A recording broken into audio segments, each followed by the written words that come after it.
और भाई लोग क्या हालचाल है, कैसे हो तुम लोग? सब एकदम बढ़िया। तो यार आज हम लोग पढ़ने वाले हैं द ट्रीज पोएम के बारे में, जिसे लिखने वाले शख्स का नाम है एड्रियन रिच। ये यार एक महिला है और इनका जन्म यार यूएसए में 1929 में हुआ।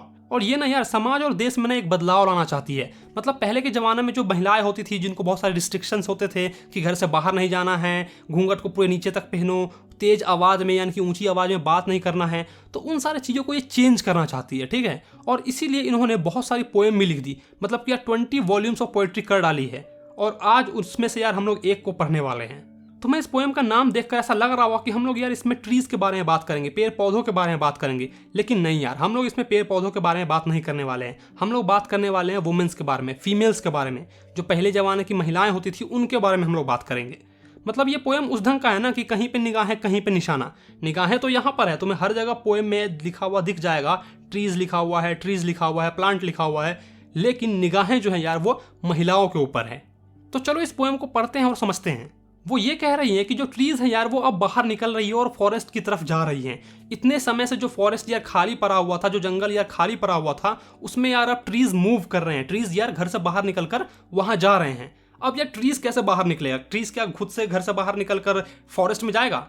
नहीं यार, वो ट्रीज को ना वुमेन से कंपेयर कर रही है, फीमेल से कंपेयर कर रही है। वो कह रही है कि जो पुराने जमाने की महिलाएं थी, जिनको घर से बाहर निकलने की आज़ादी नहीं होती थी, अब वो धीरे धीरे घर से बाहर निकल रही है। और जो फॉरेस्ट पूरा खाली हुआ करता है, अब वो धीरे धीरे भर रहा है। मतलब ये जो वर्ल्ड, जो ये संसार है यार, हमारा दुनिया जो है वो महिलाओं से खाली पड़ा हुआ था, बाहर की दुनियाएं, अब उसमें भी महिला आ रही हैं।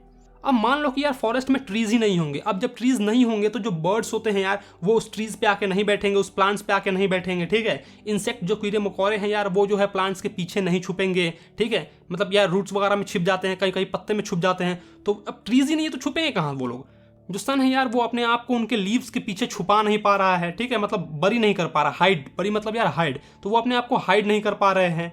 तुमने यार टिंडल इफेक्ट्स ना जरूर देखा होगा। अगर तुम्हारे आसपास में पेड़ पौधे होंगे यार, तो तुमने देखा होगा कि जो सनलाइट्स है यार वो नीचे थोड़ी थोड़ी आती है और थोड़ी थोड़ी जो है ना यार वो पेड़ के शैडोज दिखाई देते हैं तुम्हें, कुछ इस ढंग का। तो वो जो शैडोज किस लिए दिखाई दे रहे हैं? क्योंकि जो सन के सनलाइट्स है ना यार, वो जो है उस पेड़ के पत्ते के पीछे छुपे हुए हैं, उनके लीव्स के पीछे वो छुपे हुए हैं। तो वही चीज यहाँ पे कही गई है कि जो सन है यार वो अब जो है अपने आप को हाइड नहीं कर पा रहा है इनके शैडो के पीछे, ठीक है। आगे लिखा गया है कि जो फॉरेस्ट इतने रातों से खाली था, मतलब कि यार इतने समय से खाली था, वो अब धीरे धीरे जो है वो पेड़ों के द्वारा भरा जा रहा है। कहने का मतलब ये है कि जो हमारे ये जो वर्ल्ड है ना यार, ये इतने समय से फीमेल से खाली पड़ा था। मतलब कि यार सिर्फ मर्द ही बाहर जाते थे, महिलाएं जो है यार वो घर से बाहर नहीं निकलती थी। लेकिन अब जो है यार वो धीरे धीरे महिलाएं भी घर से बाहर निकल रही है, फीमेल्स भी घर से बाहर निकल रही हैं और अपना कंट्रीब्यूशन दे रही है, ठीक है। महिलाओं के बाहर न होने के कारण यार बहुत सारी चीज़ें मिसिंग थी। जैसे कि यार एक ट्री के फॉरेस्ट में न होने के कारण जो है वो बहुत सारी चीज़ें मिसिंग हो जाती है। जैसे कि यार इंसेक्ट हाइड नहीं हो पाते हैं, बर्ड्स यार उसके ऊपर आकर नहीं बैठ पाते हैं। उसी तरीके से जब एक फीमेल जो है वो बाहर नहीं होती है तो बहुत सारी चीज़ें मिसिंग हो जाती हैं। अब यह फीमेल जो है वो बाहर आ गई है तो धीरे धीरे अपना कंट्रीब्यूशन दे रही है देश में, देश को बढ़ा रही है, अलग अलग चीज़ में अपना योगदान दे रही है।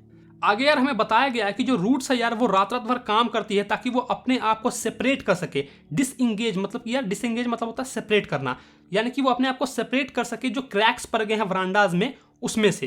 तुमने यार कभी ना कभी जरूर देखा होगा कि कभी कभी ना यार घर के छत पे जो है यार वो ना प्लांट्स निकलने लगते हैं। कभी कभी यार दीवार में कुछ क्रैक्स आ जाते हैं तो उसमें से प्लांट निकलने लगते हैं। तुमने ऐसा जरूर देखा होगा।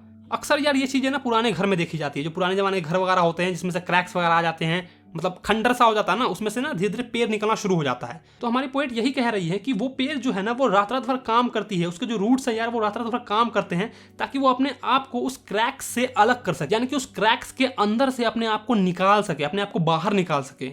The leaves strain towards the glass. Strain का मतलब यहाँ पर है यार प्रेशर लगाना। मतलब कि यार वो उसके जितने भी लीव्स हैं यार और जितने भी उनकी यार छोटी छोटी डहुड़ियाँ हैं, ठीक है, वो सब के सब एक एफर्ट लगा रही है, एक प्रेशर लगा रही है ताकि वो उस क्रैक से बाहर आ सके।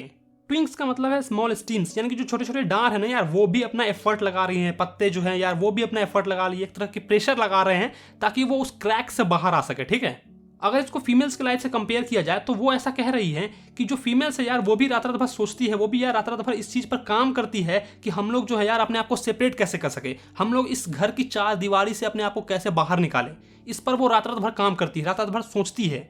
जिस तरह से हमारे ये पेड़ के छोटे छोटे पत्ते और छोटे छोटे जो डांर है वो सब के सब यार एफर्ट लगा रहे हैं, उसी तरीके से हमारी जो महिलाएं हैं वो सब यार एफर्ट लगा रही हैं। जो छोटी बच्चियां हैं यार वो भी चाहती हैं कि हम घर से बाहर निकले, जो बड़ी बड़ी औरतें हैं यार, जो महिलाएं हैं जो शादीशुदा हो गई हैं वो भी चाहती है कि वो घर से बाहर निकले, और सब छोटे से लेकर बड़े तक सब यार एफर्ट लगा रहे हैं। ठीक है, सब यार एफर्ट लगा रहे हैं ताकि वो घर की चार दीवारी से बाहर जाए।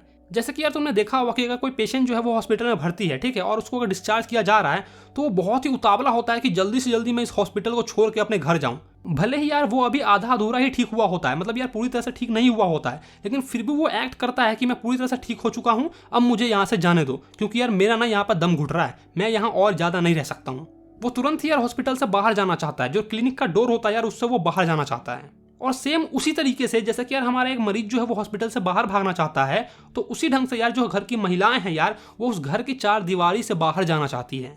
वो उस घर की चार दीवारी में अपने आप को यार कैद फील करती है, उन्हें यार घुटन महसूस होती है। अब हमारी पोएट कह रही है कि मैं घर के अंदर बैठकर अपने वरांडे के डोर को खोलकर बड़े बड़े पत्र लिख रही हूँ, यानी कि बड़े बड़े लेटर्स लिख रही हूँ, और उस लेटर्स में मैंने इस बात को मेंशन नहीं किया है कि अब जो है यार फॉरेस्ट जो है वो घर से बाहर निकल रहे हैं। फॉरेस्ट घर से कैसे बाहर निकलेंगे? फॉरेस्ट मतलब यार महिलाएं जो है वो अब घर से बाहर निकल रही हैं। ठीक है, डिपार्चर का मतलब होता है यार बाहर जाना या फिर वहां से चले जाना। मेनली ये वर्ड यार तुमने ट्रेन वगैरह के साथ सुना होगा कि जो ट्रेन है यार वो इस स्टेशन से डिपार्च हो गई है, यानी कि चली गई है। तो हमारी पोएट भी वही कह रही है कि जो मैं लेटर लिख रही हूँ उस लेटर में मैंने इस बात को मेंशन नहीं किया है कि जो अब जो घर की महिलाएं हैं वो घर से बाहर निकल गई हैं। The night is fresh, the whole moon shines in a sky still open. मतलब कि यार रात जो है वो अभी भी ताजी है, और जो पूरा मून है यानी कि जो फुल मून है यार वो बाहर निकला हुआ है आसमान में, खुले आसमान में, और वो चमक रहा है। लीव्स के और लिचन के स्मेल्स जो है यार वो उस तक पहुंच रही है, यानी कि हमारी पोएट तक उसकी स्मेल जो है वो पहुंच रही है, और उसकी स्मेल जो है ना पूरे रूम में एक आवाज की तरह गूंज रही है।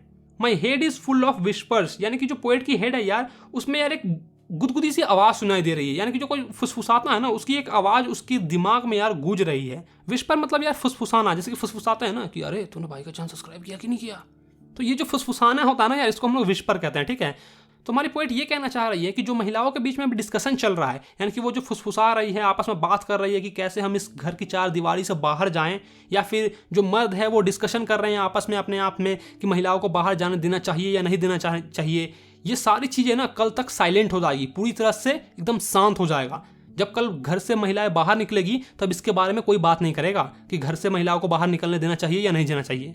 ये सब चीज़ें ना एकदम शांत हो जाएगी, फिर इसके बारे में कोई डिस्कशन नहीं करेगा। Listen the glass is breaking, यानी कि हमारे पोएट ये कह रही है कि ध्यान से सुनो, जो बैरियर थी यार, जो रिस्ट्रिक्शन थी वो टूट रही हैं। महिलाएं जो घर की चार दीवारी में यार कैद थी वो अब उन दीवारों को तोड़ रही है, उन कैद खानों को तोड़ रही है और घर से बाहर निकल रही हैं। जो ट्रीज हैं वो बहुत ही तेजी के साथ रात में बाहर आ रहे हैं, और जो विंड है यार वो उनका स्वागत कर रही है, जो हवाएं जो बह रही हैं यार वो उनका स्वागत कर रही है कि हाँ भाई तुम बाहर आओ। स्टम्बलिंग का मतलब है बहुत ही तेजी से गिरते पड़ते वो बाहर की ओर आ रहे हैं। जैसे कि यार लंच वगैरह में छुट्टी होता है तो कैसे सारे स्टूडेंट दौड़ के भाग जाते हैं, कोई एक के ऊपर एक गिरते फिरते भागते चला जाता है। तो उसी ढंग से अब जब बैरियर, जब रिस्ट्रिक्शंस टूट गई हैं तो घर की जो महिलाएं हैं वो बहुत ही तेजी के साथ घर से बाहर आ रही हैं, और ये दुनिया, ये देश उनका स्वागत कर रही है। The moon is broken like a mirror, यानी कि जो अब मून थी, ठीक है, जो चांद था यार वो अब टूट चुका है, मिरर की तरह टूट चुका है और छोटे छोटे पीसेस में बट चुका है, और वो पीसेस जो हैं वो ओक ट्री के एक ताज की तरह चमक रही हैं। ओक जो है एक ट्री का नाम है, वो बहुत ही स्ट्रॉन्ग और लार्ज होता है, तो वो ओक ट्री के ऊपर ना यार जो मून के छोटे छोटे पीसेस हैं वो एक क्राउन की तरह, एक ताज की तरह ओक के ऊपर चमक रहे हैं। यहाँ पर कहने का मतलब ये है कि महिलाएं अब जब घर से बाहर आ गई हैं तो यार वो अलग अलग फील्ड्स में यार सक्सेस पा रही हैं, अलग अलग फील्ड्स में यार बहुत ही कामयाबी पा रही है और चमक रही है, शाइन कर रही है, अपने आप को निखार रही है, उनके अंदर जो छुपा हुआ हुनर है यार उसको निखार रही है, उसको निकाल रही है। जिन गर्ल्स को यार अभी तक घर में रखा जाता था, उनको पढ़ने के लिए बाहर नहीं भेजा जाता था, वो यार स्कूल की और क्लास की टॉपर बन रही हैं। कुछ महिलाएं यार वर्ल्ड रिकॉर्ड बना रही है, नई नई चीज़ें इन्वेंट कर रही हैं। मतलब आज तक जो लड़के नहीं कर पाए, जो मर्द नहीं कर पाए, वो अब महिलाएं कर रही हैं, कंधा से कंधा मिला कर चल रही हैं, और ये सारी सक्सेस ना यार एक क्राउन की तरह, एक ताज की तरह उनके सर पर चमक रही है। आई होप कि यार मैंने तुम्हें इस पोएम को बहुत ही अच्छे ढंग से समझा दिया है और तुम्हें बहुत ही अच्छे ढंग से समझ में भी आ गया होगा। इस पोएम में यार बेसिकली बस यही बताया गया है ना कि पहले के ज़माने में जो महिलाएं हुआ करती थी, जिनको यार बहुत सारे रिस्ट्रिक्शंस हुआ करते थे कि घर के चार दीवारी में ही तुम्हें कैद रहना है, इस घर की चार दीवारी से तुम्हें बाहर नहीं जाना है, वो यार उस घर की चार दीवारी को तोड़कर, उस दीवार को तोड़कर, उस रिस्ट्रिक्शंस को तोड़कर, उस बैरियर को तोड़कर वो बाहर आई और बाहर आकर अब मर्दों के साथ, अब यार लड़कों के साथ, मैन के साथ यार कंधा से कंधा मिला के चल रही है और यार चीज़ों को अचीव कर रही हैं। अब यार मैं ज़्यादा नहीं बोलूंगा वरना तुम कंफ्यूज हो जाओगे। तो भाई लोग वीडियो अच्छा लगा हो तो वीडियो को लाइक करो, अपने दोस्तों के साथ इस वीडियो को जरूर शेयर करो। और हाँ यार, अगर अब तक तुमने अपने भाई का चैनल सब्सक्राइब नहीं किया तो क्या कर रहे हो भाई लोग, चैनल को सब्सक्राइब करो, ठीक है, फ्री का यार कर लो। चलो मैं मिलता हूं तुम्हें नेक्स्ट वीडियो में, बाय बाय।